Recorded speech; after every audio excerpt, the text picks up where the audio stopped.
तो बॉलीवुड के नवाब सैफ अली खान और ग्लैमर क्वीन करीना कपूर की जिंदगी में उस रात ऐसा ड्रामा हुआ जिसने पूरे सोशल मीडिया और न्यूज चैनल्स को बेकाबू कर दिया। रात 1:38 मुंबई के पॉश इलाके में एक सीसीटीवी फुटेज वायरल हो गई। फुटेज में एक मिस्ट्री मैन दिखा जो 6th फ्लोर से 11th फ्लोर तक चुपचाप चढ़ता है। बंदा बिना किसी हड़बड़ी के आया और लगभग 1 घंटे 45 मिनट तक अंदर रहा। जब लौटा तो चेहरे पर ऐसा संतोष था जैसे कह रहा हो, मेरा काम पूरा हुआ, अब तुम सोचो।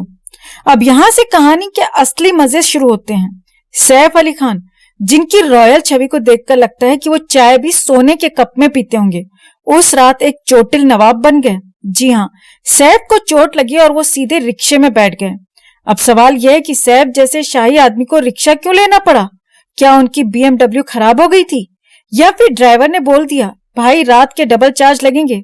रिक्शा ड्राइवर ने बाद में बयान दिया कि नवाब साहब ने सीधा कहा भाई हॉस्पिटल ले चल, लेकिन हॉस्पिटल पहुंचने में 45 मिनट क्यों लगे जबकि रास्ता सिर्फ 10 मिनट का था? क्या सैफ रास्ते में वड़ा पाव खाने रुक गए थे, या फिर उन्होंने ड्राइवर से कहा अरे यार थोड़ा मरीन ड्राइव घुमा दे, दर्द कम हो जाएगा?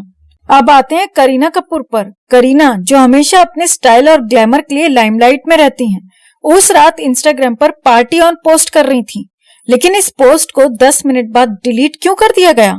क्या उन्हें एहसास हुआ कि सैफ तो खून से लथपथ पड़े हैं और मैं पार्टी की बात कर रही हूँ? या फिर उन्होंने सोचा चलो थोड़ा सस्पेंस बनाते हैं, पब्लिसिटी का मौका है। सोशल मीडिया पर करीना की चुप्पी ने और आग में घी डाल दिया। क्या वो सचमुच घर पर थीं, या फिर वो उस समय कहीं और थी और सैफ को अकेले छोड़ दिया? सैफ और करीना का रोमांटिक डिबेट।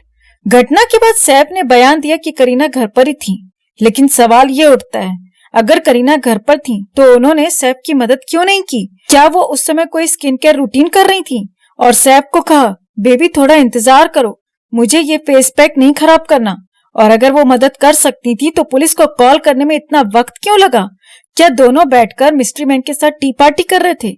या फिर करीना सैफ से कह रही थी देखो पहले मेरी अगली फिल्म की स्क्रिप्ट पढ़ो, फिर सोचेंगे कि पुलिस को बुलाएं या नहीं? अब आते हैं असली सस्पेंस पर। Mystery man. सीसीटीवी फुटेज में साफ दिखा कि यह आदमी चुपचाप आया और बिना किसी हड़बड़ी के 11th फ्लोर पर 1 घंटे 45 मिनट तक गायब रहा। क्या वो सैफ और करीना से मिलने आया था, या फिर वो वहां किसी सीक्रेट मिशन पर था? जब वो नीचे उतरा तो ऐसा स्वैग दिखा जैसे कह रहा हो मेरा काम हो गया, अब मीडिया को सुलझाने दो।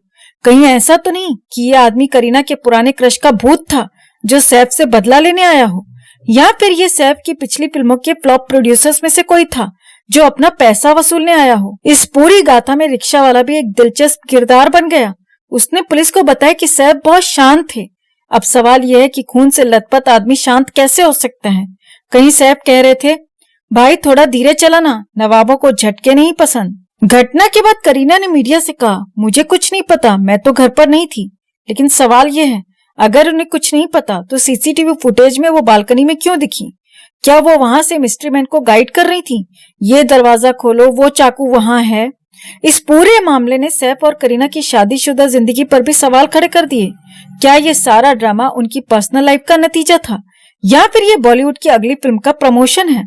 अब तक की सारी बातों को जोड़कर लगता है कि ये पूरा मामला या तो एक रियल क्राइम है या फिर सैफ करीना की अगली फिल्म का पब्लिसिटी स्टंट, क्योंकि बॉलीवुड में कहा जाता है नेगेटिव पब्लिसिटी भी पब्लिसिटी है। जनता का फैसला, असली या नकली?